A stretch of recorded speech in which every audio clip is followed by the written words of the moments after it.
This is part 2 of the Gair Am Air course, where we are going to consider how wonderful young children are as learners.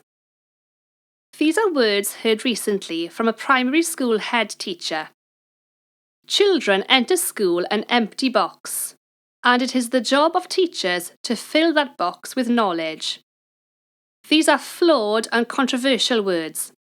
It's a myth to think that a child is like a clean slate or an empty box that needs to be filled. A little baby is born to learn and has tremendous skills. Even before it is born, the baby will be able to distinguish sounds. Soon after it is born, it will be able to recognize and sort the sounds. A baby will also be able to recognize faces and voices, as well as use voice, noise, and various sounds, crying and babbling, for example, to express needs and desires. Young children are knowledgeable, resourceful, and extremely busy from birth, making sense of their world. Their ability is immense, and, considering what they hear, they are very clever at classifying and sorting the world. Language is key to this process. Naming things, grouping things, and not just things.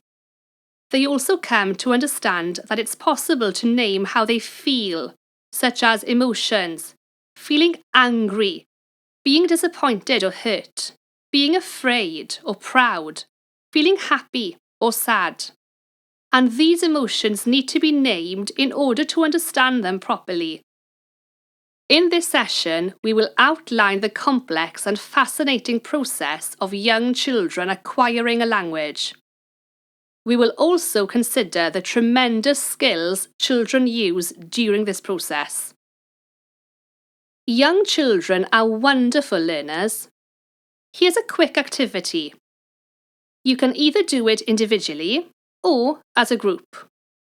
Pause the presentation for a moment and consider the difference between children as powerful learners and skilled listeners. Identify some examples of the children as learners and listeners. Did your answer include following or copying language patterns, reciting rhymes, singing songs, listening to a story? Here is another activity to complete. Consider the differences between a newborn baby and a 3-year-old child. List some of the obvious things. Pause this presentation for 5 minutes to complete the activity.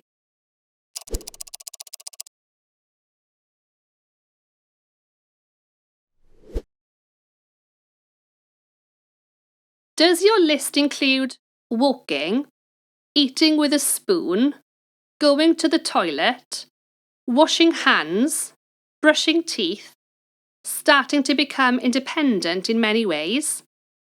Have language and speaking been included on the list? The purpose of the 2 activities we have just done was to emphasize how much young children are capable of. They are wonderful learners. Young children are born to learn, and they work very hard in the early months and years mastering all kinds of skills. It's important to avoid looking at the young child negatively in terms of a list of things he's not yet able to achieve. Rather, it's essential to look in admiration at what he is able to do. This is the positive model. The child's language development from birth to 3 to 4 years of age is tremendous. The young child's extraordinary skills can be seen in the development of his language. We don't achieve anything similar to this later on in life. And this is why the immersion method, y dull trochi, is so successful. Because young children are so great with language and languages. From before they are born, they are tuned into noises, sounds, intonation, and all the features that create meaning and build language. The immersion method makes the most of the young child's special skills. These are the types of language elements that a young child will develop in the early years. He asks questions using intonation. For example, be di hwnna? What's that? And lle ma mam? Where's mum? He uses his own name, saying things like Sean moyn or Sean isio, meaning Sean wants. He will name things he sees and doesn't see. Mae e'n gar coch. Lle mae car coch arall? It's a red car. Where's another red car? The child will respond to comments and offer information. Grandma wedi wneud jumper. She knitio fe she did. He can also express desires. Dwi isio'n melyn. Dwi isio'n coch. I want a yellow one. I want a red one. He will also start using pronouns, as well as be able to refer to the plural. He will understand the future and refer to the past, saying things like, welodd ni Santa bell nôl. We saw Santa long ago. A young child also notices and searches for information and deals with concepts. For example, he's pimp nawr, bigger than me. Trying to grasp and understand the world that both adults and culture present to young children is no easy feat. Take, for example, sorting concepts and images. What do you see in the picture on this slide? It can be called many different names, as the list suggests. What category does it belong to? An animal? A pet? Living things? A wild animal? A creature? A furry creature? An animal with big ears? An animal with legs? And there are lots of other rabbits. What are the common characteristics between all these rabbits? Much more than just big ears. After all, elephants, some dogs, and other characters have big ears. The American philosopher Willard Quinn was particularly interested in languages and the challenges that arise from translating from one language to another. Quinn used the example of a speaker of one language pointing to a field with a rabbit in it and saying the word gavagai, a word made up by him and a foreign word to the listener. What, Quinn asked, did the sound gavagai refer to? There is a lesson to be learned from this as the child in the picture, Thomas, wonders about the meaning of his father's comment. Look, Thomas, look at the rabbit. What is his father referring to, he wonders. What does rabbit mean? A field? A rabbit in a field? A field with an animal in it? An animal with ears? A rabbit eating a flower? There are a vast number of possibilities for the meaning of the word rabbit. It's quite a challenge for the young child to work out which one is correct, if any at all. Young children work very hard to make sense of the world and what they hear. Look at these two animals. What is the difference between them? They are very similar.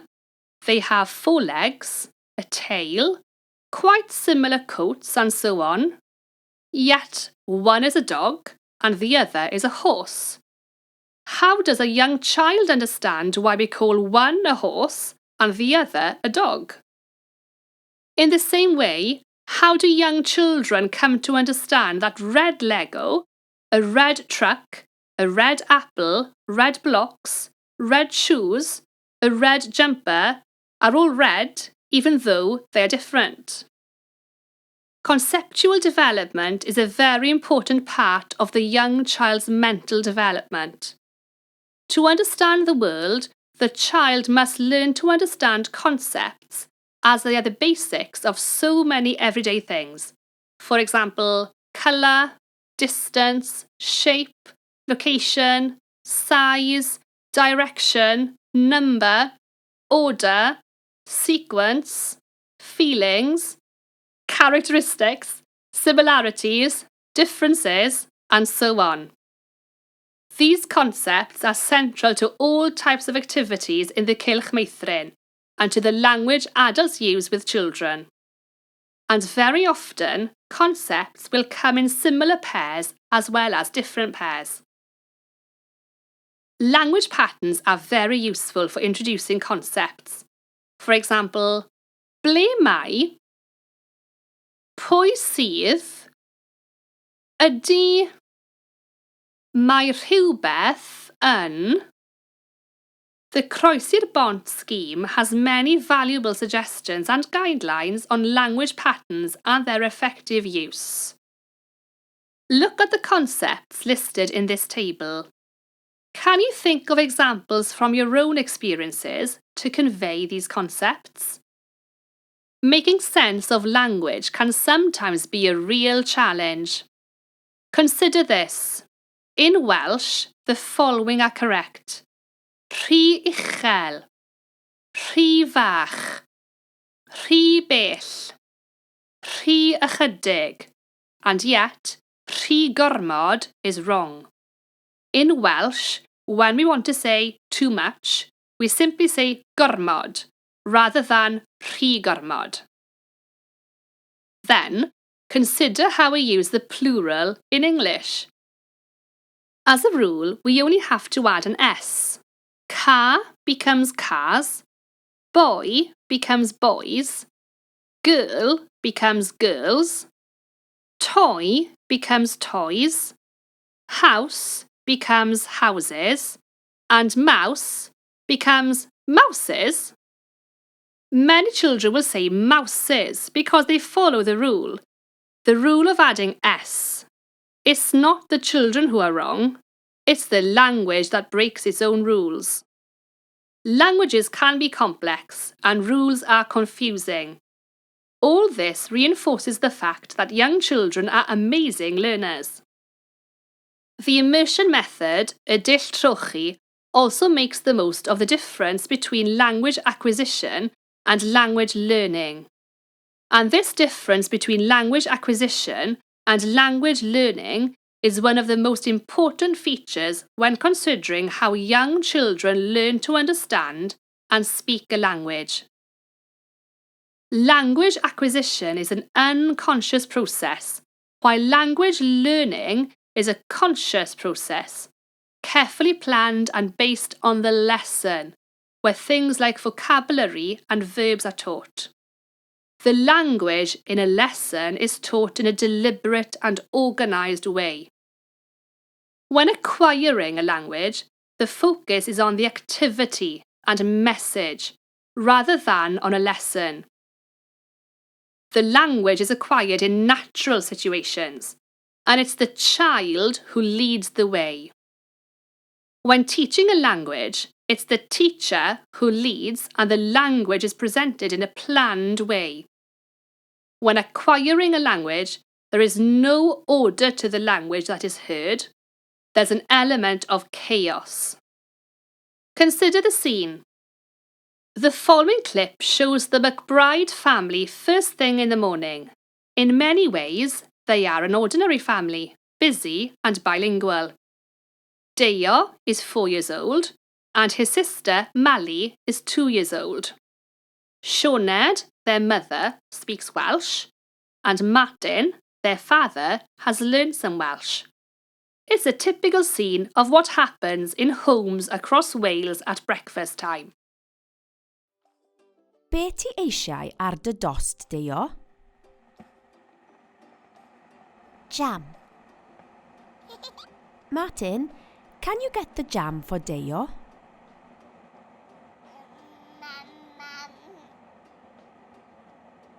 Ti moyn menyn ar tost ti, Deo? Na, just jam.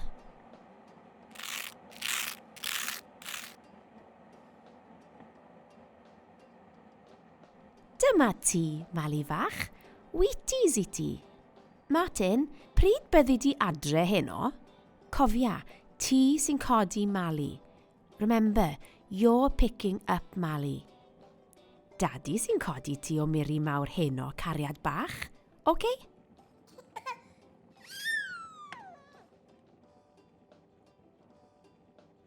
Yeah, I know. Can we turn the radio off? Please, turn that music off. Daddy'n codi ti hyn o wee one.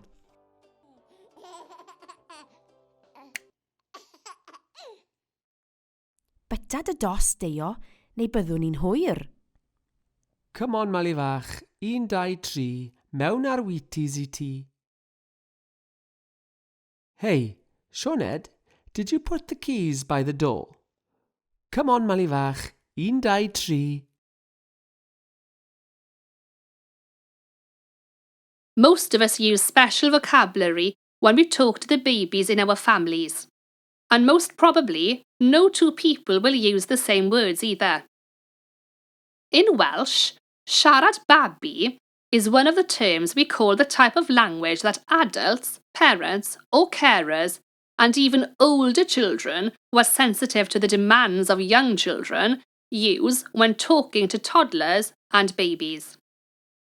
Features of siarad babi include repeating and rephrasing, signing, overemphasizing, displaying and naming, using signals and gestures, using short sentences, although they are not necessarily easy sentences.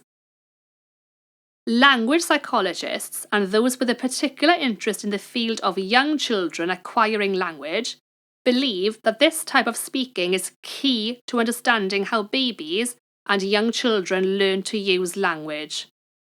The repetition, paraphrasing, and other features give babies clues to meaning. This is one important key to understanding the success of the immersion method, which is firmly based on understanding how adults talk to children and how children tune into how adults speak. For further information on this, take a look at the Siarad Babi resources on the Mudiad Meithrin website.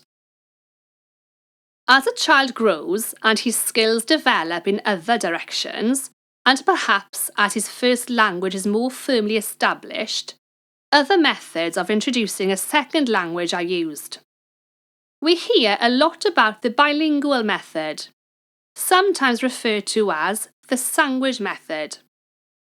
This is a type of translation method where the adult says the same thing 3 times. For example, pa liw wedi hwn? What colour is this? Pa liw wedi hwn? Pawb yn dawel nawr. Everyone quiet now. Pawb yn dawel nawr. This can be quite a useful method with older children, but it's not suitable for nursery-age children because it emphasises the language and not the activity, and it assumes that the child will understand in his home language. Remember those concepts we looked at and all the various names for a rabbit. Through activities and the links between activities and language, the young child will acquire language. Watch this clip. What features of the immersion method can be heard here? Ble wyt ti wedi chwarae'r bore yma? Louis. Rwyt ti wedi chwarae efo Louis?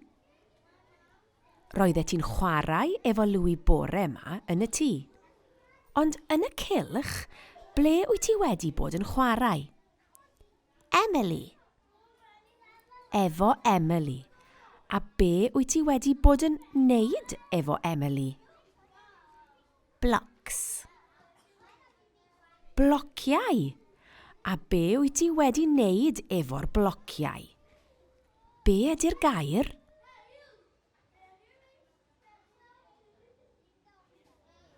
Adeiladu. Ie, adeiladu. O, da iawn. A be dach chi wedi adeiladu?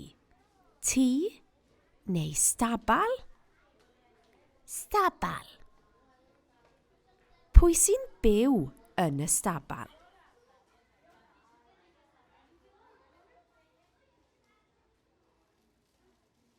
Baban Iesu baban Iesu. Ac mae'r baban yn...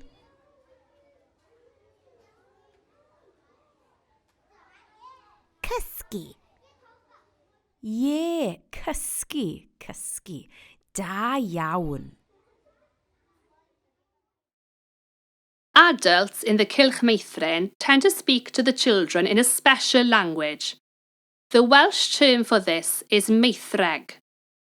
And the features of this type of language are repeating and rephrasing, signing, over-emphasizing, displaying and naming, using signals and gestures, using short sentences, although they are not necessarily easy sentences. Have you seen this before? Yes, meithreg and siarad babi are very similar. Here's a reminder of what we have learned in this session. We have understood the complex and entertaining process of young children acquiring language. We have considered the importance of concepts and have also considered the tremendous skills that children practice when acquiring language. This is the end of part 2. Now go on to part 3.